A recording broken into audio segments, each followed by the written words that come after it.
কি আনন্দ, কত সুন্দর লাগে, এত সুন্দর দৃশ্য। আমরা এখানে হয় এই ধরনের হাউসবোটগুলো পাওয়া যায়, আসলে খুব বাস্তবতা অনেক সুন্দর। হাউসবোটগুলা একটা উপভোগের জায়গা, সোজা কথা। আর কি উপভোগ করবেন? প্রাকৃতিক। সারা বাংলাদেশ থেকে পর্যটক আসছে এখানে। টাঙ্গুয়ার হাওর, সুনামগঞ্জের ঐতিহাসিক সেই টাঙ্গুয়ার হাওর, তায়েরপুর উপজেলায়। তায়েরপুর উপজেলায়।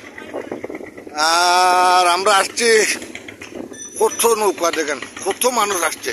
এই সব নৌকাগুলো বাড়া হয়েছে এবং তায়েরপুর থেকে এখানে আসার অর্থই হচ্ছে প্যাসেঞ্জার বা তার পর্যটকদেরকে নিয়ে আসা।